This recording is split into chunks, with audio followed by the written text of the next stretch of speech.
Live from the House of LeMay Makeup and Dressing Room. Here comes Amber. Stop what you're doing.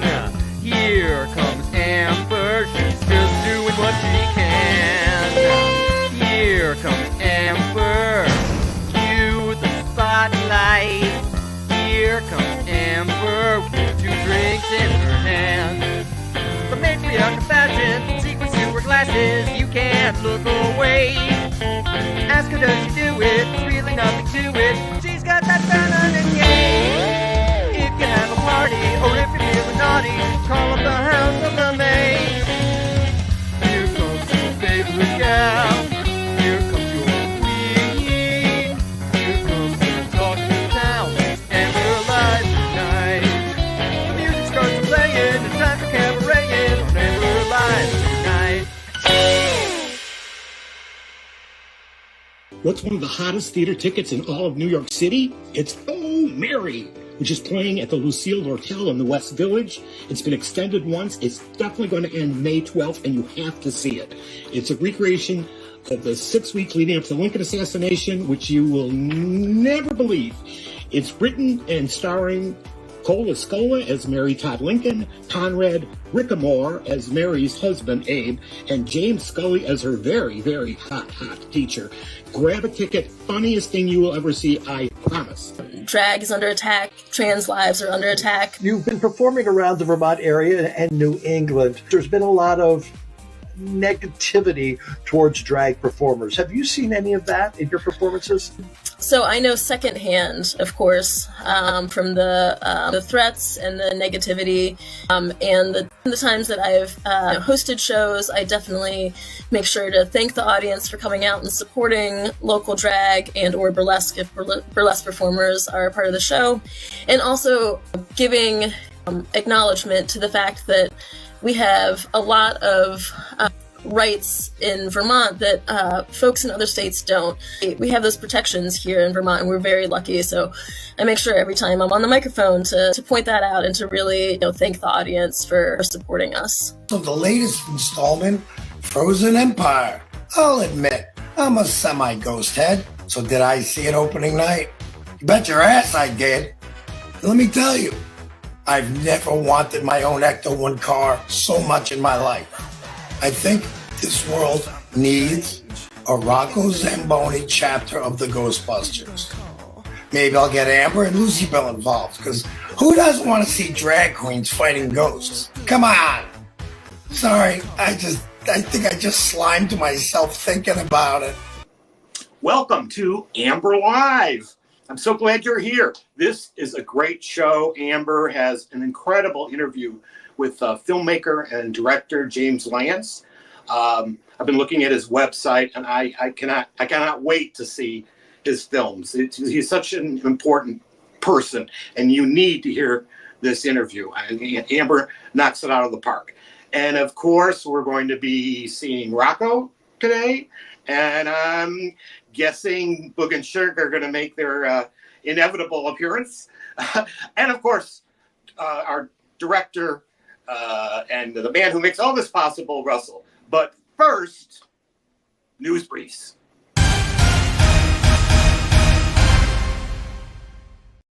Recently, a man entering New York City's subway station at the 28th Street stop threw 2 cans of flaming fire at a group of people awaiting a train. Thankfully, no one was injured, but I have a few issues here. Most media coverage have been using the word allegedly, no doubt to cover their litigious asses. But was this fire-tossing pitcher allegedly channeling his inner Prometheus? Or perhaps he was hoping for a scout from the Mets was nearby. Either way, the reporting of this alleged event misses the point by, let's say, a train car length. Let's look at this from another perspective. First, were there witnesses? Yes, the people waiting for their train who smartly dodged the tin fireballs. Not alleged witnesses, witnesses. If a scarecrow had been on the platform heading to an audition for, let's say The Wiz, he'd be toast. Scarecrow toast, but still. Second, did you witness this via surveillance video? Yes, not allegedly. You saw it. And though videos can be manipulated, absolutely, what you saw is what I saw, right? I believe this incident falls under the holy shit variety of crime that allegedly, holy shit, but real holy shit, the holy shit. But now, how can New York City Transit possibly combat this flaming oddity of violence short of providing us all with catcher's mitts? You must admit, if we all return these burning cans of fire back to the alleged pitcher, he'd eventually burst into alleged flames and we could move on to other, alleged things. Now, this is not unique to New York City. Sadly, public transportation allows everyone to ride. And let's be honest, some of the public you would not invite over for a barbecue or fondue. We've all seen the public do some very disgusting things while riding the bus or train. Eating, drinking, smoking, please. Clipping toenails, flossing teeth, stripping naked. That's any day of the week. Taking a dump, urinating, please, 2.0 no. I can assure you someone is pissing on someone else's shoe right now, and not at a water sports event. The public, too, has all types of sex on public transportation. If Caligula were alive today, he'd have an unlimited yearly transit pass with his sister. And today, if a woman went into labor on the subway, she'd be accused of manspreading. So let's be honest. There are dead people riding transportation every day. It's the primary reason you can't get a seat. That and the stench of decaying flesh. So the circle of life, as disgusting as it may be, is often dizzily real. Real food, real drink, real smoking, real toenail clipping, real floss food flying, real nudity, real piss, real shit, real sex, real birth, real death. But what is the trifecta of no-nos of any given bus or train? It's recorded messages constantly reminding us of these three great sins: smoking, drinking, gambling. Yes, gambling, as if riding public transportation wasn't a gamble in and of itself. And when I say this, I mean, of course, allegedly.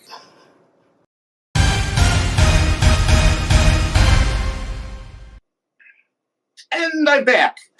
Are you fed up with me yet? You will be soon. Let's bring in my best buddy, Russell. What's going on? Hey, Duane, how are you? Good. Good. Things are going well here, so we're happy. It's raining at the moment, but that should go away soon, and looking forward to a fun weekend when this plays. I will be in Vermont, visiting with the LeMays, and then watching the sun get eaten by a dragon, or whatever it is that you want to believe happens during an eclipse. That's exciting. Yeah, so hopefully next week I'll have some cool video of that to share. But tonight, you're going to have to play Klaus Nomi's Total Eclipse of the Sun when you. Oh, there we go. Do the video. I love Klaus. But first, we do have to watch tonight's show, and I want to tell people the best place to watch, which, as always, is on YouTube, and that's youtube.com/AmberLive, and that's because on YouTube, you get to see Duane and Amber and me and Rocco and even Boog and Shoog in full HD, so we highly recommend you go there. And then don't forget that after the show, you can go to our TikTok, our Instagram, our Facebook pages, and even our website for so much more of Amber Live and the whole Beaver Pond community. And if you can't watch Amber Live, you can always listen in on the podcasts. So anywhere great podcasts are played, you can get them, so you can listen to Amber and the interview on the way to work or while you're showering or whatever you want to do. So I'm sure, Duane, you probably listen to the interviews a lot while you're showering. Oh, I think Amber is on more platforms than shoes. She may. And I don't think any of those shoes are platforms anymore. But what keeps all this running, Duane? You. Well, me and our bustiers. Don't forget our bustiers. We love our bustiers. And you can become a bustier at Venmo at RJD Pro. And you can see we've got a few for season 5, but we really need your help there. If you can help us out, please make a donation and become a bustier for Amber Live. And if you can't use Venmo for some reason, you can use a credit card on our website at amberlive.tv. And that's the way we like it, is lots of bustiers, because that really helps us out. So all that bustier money helps us bring in great guests. And tonight's guest is James Lantz. And I know Duane has already given quite the lead in to James. He's been on the show once before. He's a director, filmmaker, playwright who had a show, I believe, called The Bus that ran off Broadway and was a big hit. And he's also got a series called Angry Gay Grandpa, which you'll have to find out about from James tonight. So let's get into that interview, right, Duane? Let's see it. We first met filmmaker James Lantz 2 years ago when he appeared on our show to promote his documentary, Bright Green Nothing, the story of how a Vermont farmer who produced T-shirts proclaiming, "Eat more kale," was sued by Chick-fil-A for copyright infringement. It was a long, drawn-out process that the Vermonter eventually won. James is currently working on a new project, Angry Gay Grandpa, a series of stories about the suicides of trans youth in today's anti-trans culture. Let's take a look. Can I be angry for a moment?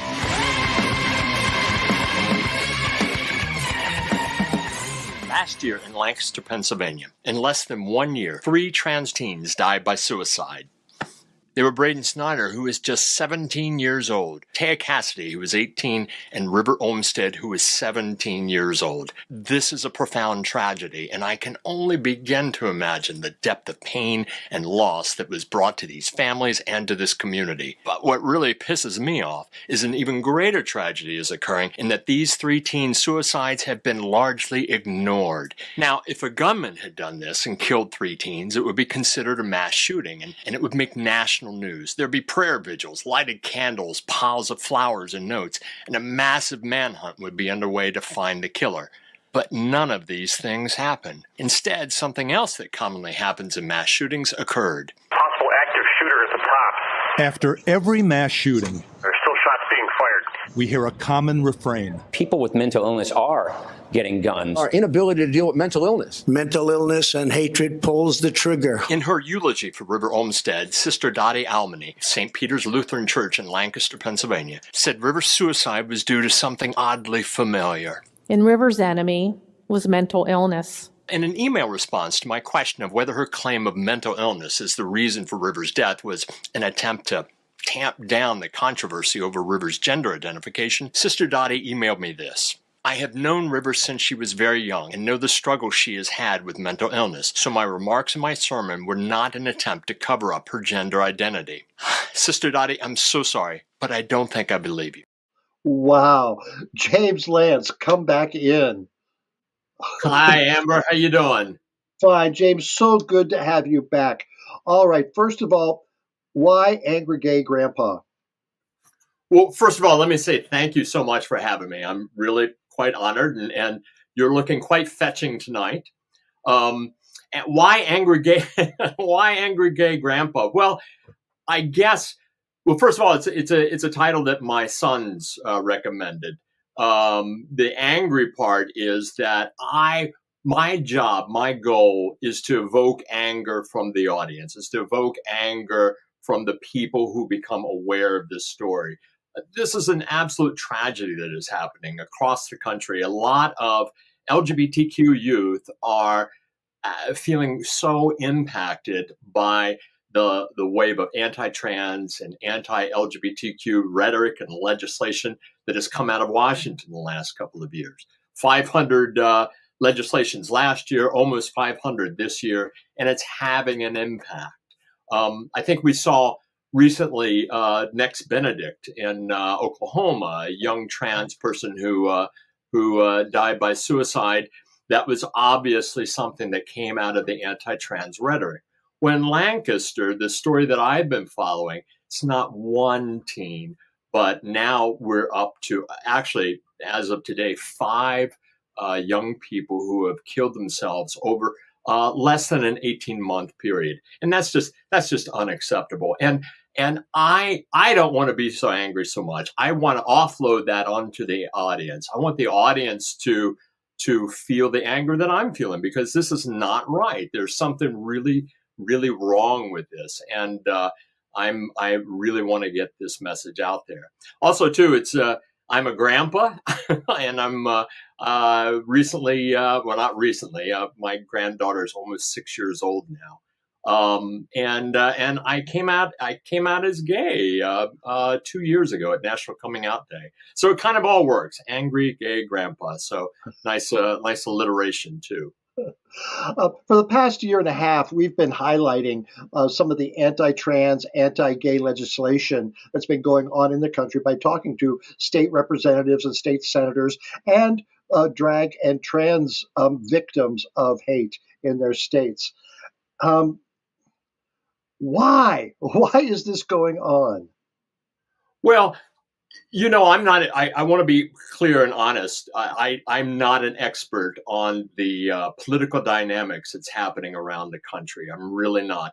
All that I'm keenly aware of is that in red and rural states, red states mostly, GOP, Republican, conservative politicians are pushing an agenda out there that is very anti-trans and anti-LGBTQ.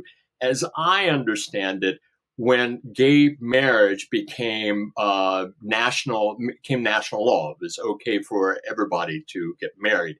As I understand it, Republicans were looking for another wedge issue, and this became a really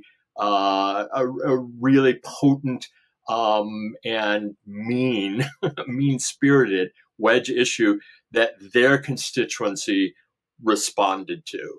And so in state houses across the country, just like what we're seeing in Lancaster, state legislators are pushing these bills out there. And some of them are so cruel and so mean. And it's getting down to the youth. It's basically what's happening is it's licensing bigotry. It's licensing anti-trans rhetoric. And kids are suffering in schools. They're being bullied. And they're feeling completely oppressed.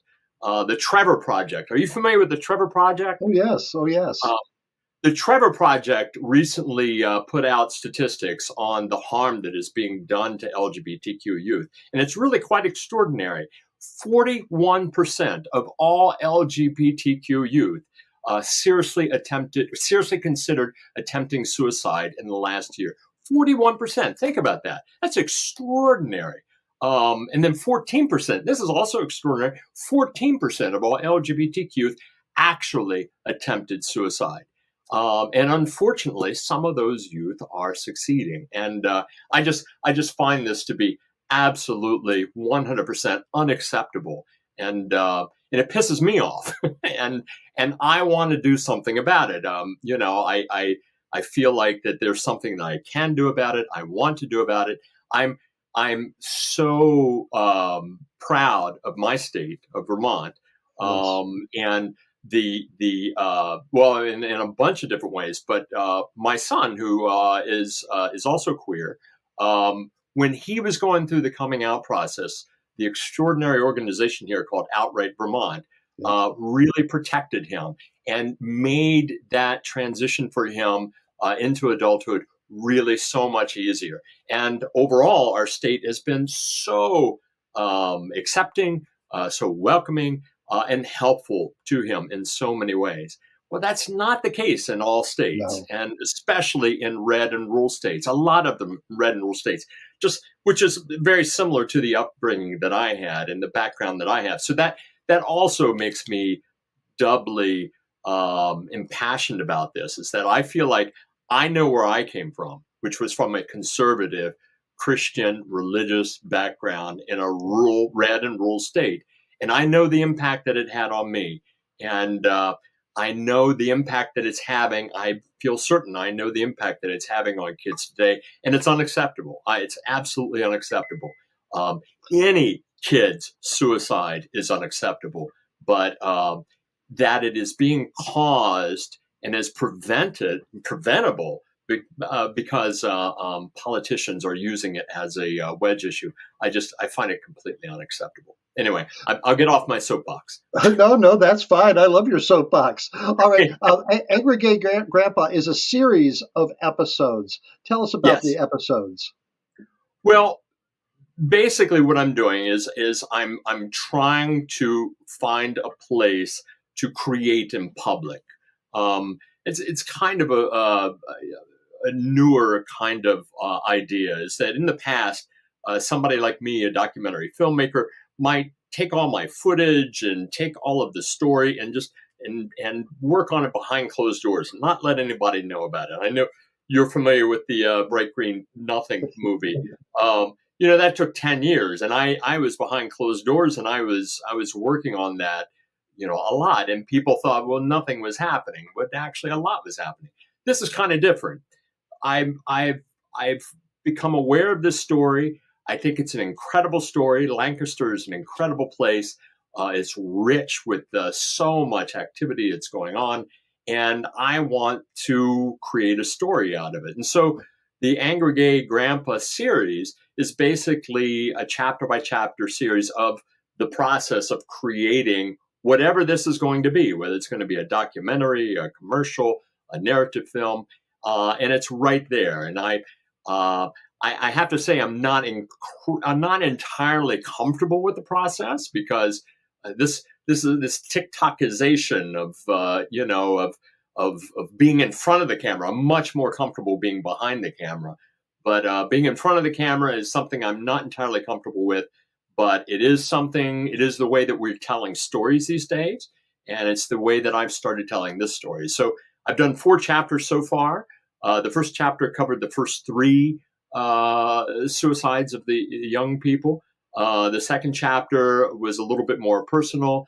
The third chapter started to connect it with the GOP, the conservatives, and a little bit made an analogy with film. Each one of the episodes, I try to make an analogy with movies, because I'm a filmmaker and I love film.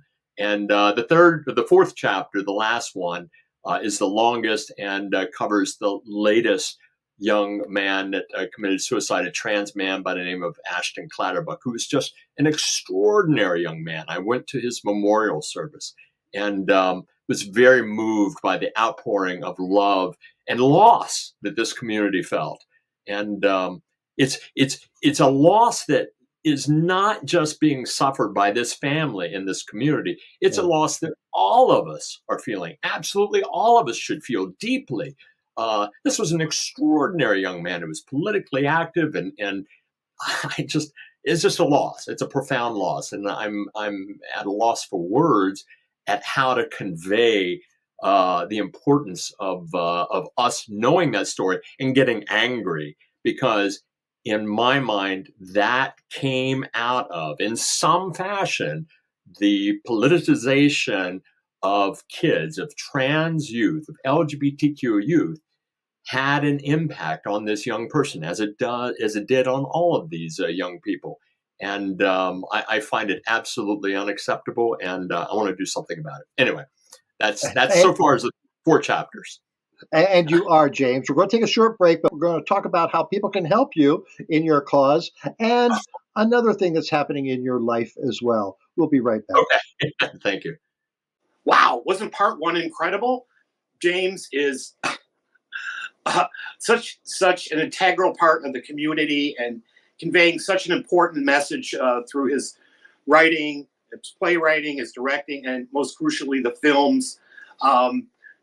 I can't wait for part 2. But hey, let's bring Russell back in. Hey, Duane, you are so correct. What a great interview. And James is just a wonderful person. He really is. So I talked about the Bustiers earlier. They help us out. And the other thing that helps us out is our store. And you can find the Amber Live store at amberlive.tv. And we have incredible products, including this Consider a Career in Hardcore Pornography mug, along with lots of other designs and lots of other products, all available at Amber Live TV. So if you get a good giggle out of that, or if you want to go in, there's lots of LGBTQ themed products. There's the whole Vintage Confidential collection. Rocco has a collection. Rusty Peen has a collection. Amber has a collection. There's so much there. There's like 150 different products. So go check out the Amber Live store. Show your support for Amber Live and help keep us going. And now, if you don't want a mug, they're on T-shirts and tote bags. show your love for Amber and show the public you support Amber, and people go like, hey, where'd you get that? I've never seen that before, because this is the only place you can get these items. So, snag a t-shirt, snag a tote bag. Yes. And now let's get back to that incredible interview, part 2.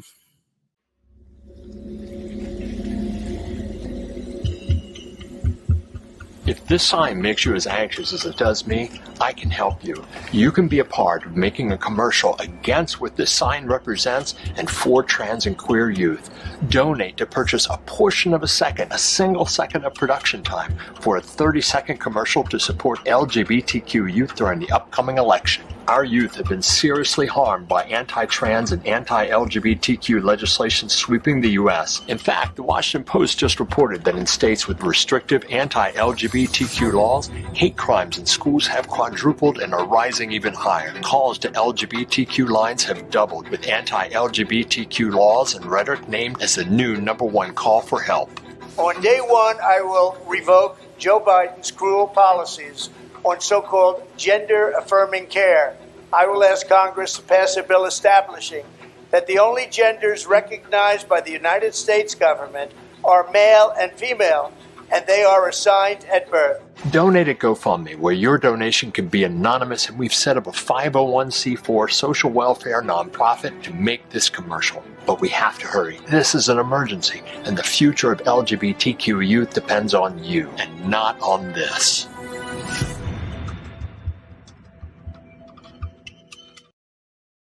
So welcome back, James. So tell me about that. What do you hope to accomplish with that campaign? Well, the part of the whole effort with all of this has been to get things out before the election. I'd love to be able, and I'd love to be able to, we are going to get a 30-second commercial out prior to the election to run, and I'm pretty sure now Pennsylvania is going to be our state. Pennsylvania is a swing state. And so I want to get a commercial, whether that commercial is based on this story that I'm working on now or a dramatic narrative. Time will tell and budget will tell, because one is a lot less expensive to produce than the other. But the goal is to get it out there and to target a specific swing state. And right now it looks like Pennsylvania is that state. Okay, the campaign is for production of the commercial. What about airing the commercial? Well, originally, I went to GoFundMe, and originally I had a $250,000 budget, thinking that about $30,000 or $40,000 might go to the production of it, and then the other $200,000 would go running it in a specific market. But we didn't get much response from GoFundMe. And fundraising, crowdfunding is always hard. It always is. But that $250,000 figure, I think, was so off-putting to people that they may not have even wanted to donate at all. So my goal right now is let's just make enough. Let's just get enough in there so I can make the commercial, make the spot, and then we'll try to get to the next leap of getting it broadcast and raising the money for that, going to individuals and organizations who are pumping money into a state. And there is a lot of money out there that is angling for these specific swing states. Right now, there's a lot of electoral uncertainty out there. We don't know exactly what the landscape is going to look like, but the last 3 to 4 months, boy, it's going to be a horse race. And I'd like to have our tiny little commercial or whatever it is out there and part of that horse race, because again, I feel like that this is a subject that I'm really passionate about, and feel like we've got to do everything we can, because if that other guy gets in there, if we see that buffoon of a president get in there again, which I can't believe, it's hard for me to believe that a third of the country thinks that this is a good idea. But if he gets in there again, it is just going to be tragic for our democracy, for our country, and really super tragic for LGBTQ youth and trans teens. It's just, and so, boy, I feel like it's an all hands on deck moment where that everybody needs to be in the game, and that's what I'm trying here. And so far, we're not doing awful, we've raised about $5,600, I think, is what the last total was, and so I'm really grateful to the 46 people who have donated so far. But we've got a long ways yet to go. It's still, another $25,000 to raise, 30,000. Which, it's always a slog. I've been doing this for, Amber, you would know, for close to 25 years. And every time it's hard, and every time it's a slog. And so it happens one person at a time. And there are some things that have changed with crowdfunding in the last few years. The news media doesn't like running stories about crowdfunding anymore, so it's been hard to get any kind of media attention. But we'll see. I'll keep plugging and chugging at it. Well, James, while you're plugging and chugging at this for the cause, you also have a personal battle going as well. Share with us about that.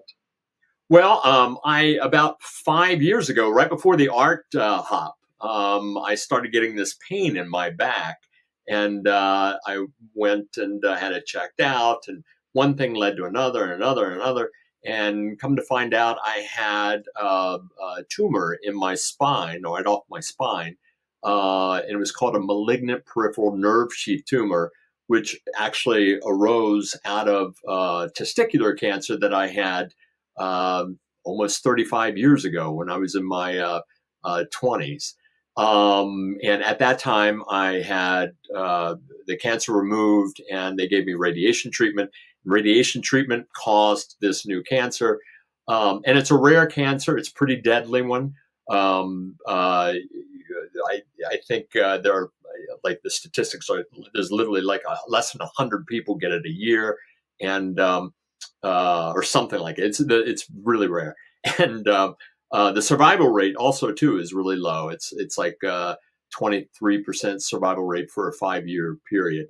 I just crossed over my 5 years, so that's a good thing. It's stage 4, so that's not a good thing. It means it's gravitated to other places in my body, my lungs and whatnot. But it's not being aggressive. It's my oncologist says it's being nice.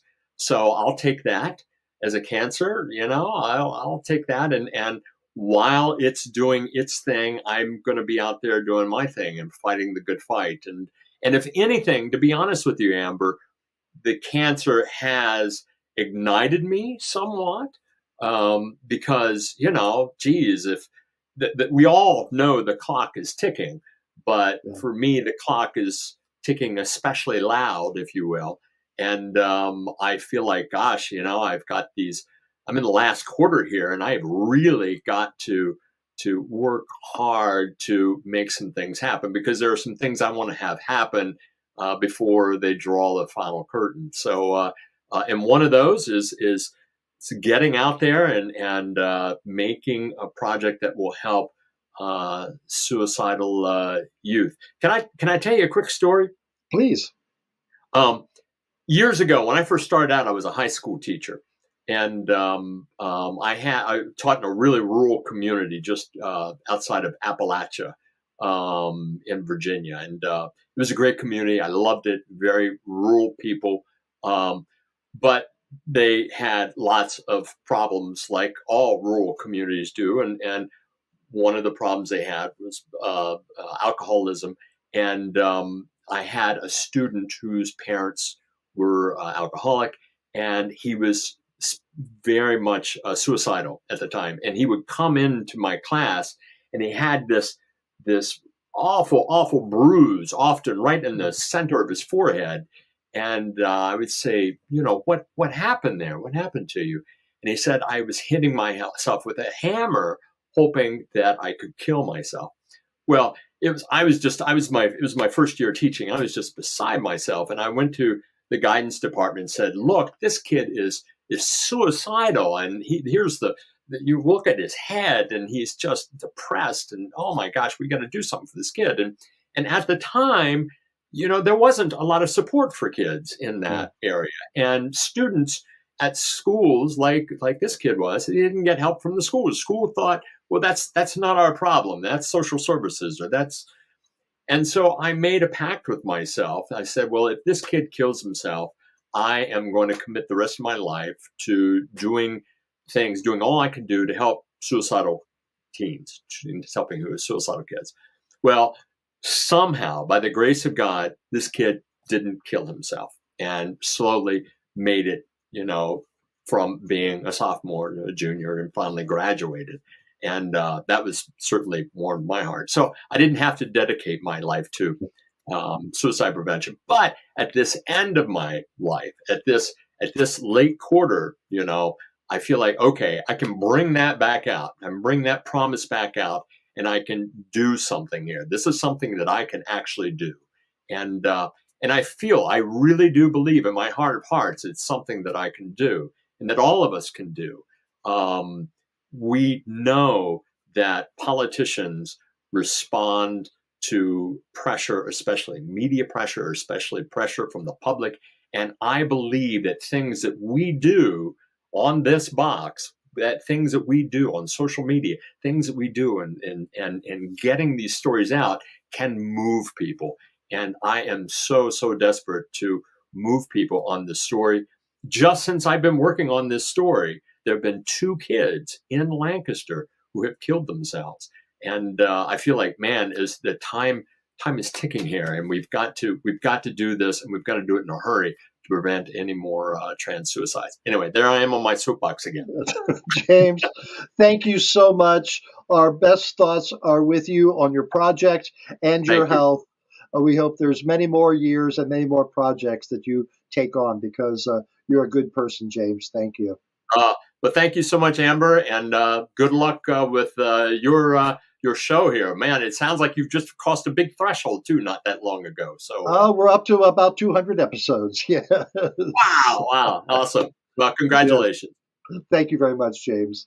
Thank you. Just an amazing interview, right? We all want to wish James well as he continues his fight, and it's the good fight, because man, we need this guy. And you know who else we need? We need a little Rocco. Hey everybody, it's me, Rocco, and I'm out here in some parking lot where the sun is shining brightly because I want to check out the solar eclipse. I'm sure you guys have all heard about it. It's supposed to be this big deal where the sun goes away for like a few minutes or something. I don't know what the hell they're talking about, but anyway, I'm out here. I'm prepared. Are you guys prepared? Because they said you either gotta get some glasses or you can get a box that you can poke a hole in. But you don't want to look stupid looking into a box with a hole in it. So get yourself some glasses like I did. I'm going to put them on right now. All right. Now they say don't stare directly at the sun. Make up your mind. Either I got to wear glasses or I can't look directly at the sun. Personally, I'm looking at the sun with my glasses. You guys can't tell me what to do. So, here we go. There it is, looking all bright and shiny and stuff. I don't know why you can't look at it. It's beautiful. What is it, Medusa? Oh, the glasses, they do nothing. I've been missing my furry little friends. And when I call them furry little friends, I mean Boog and Shoog. Well, really, I just mean Boog, because Shoog, I'm not so sure. So, till next week, let's check out Boog and Shoog. Watching this show makes me want to learn karate. Why? To kick Amber's butt? Oh, please. I could do that with my hands tied behind my back while eating a bowl of guacamole. Great. Now I'm hungry.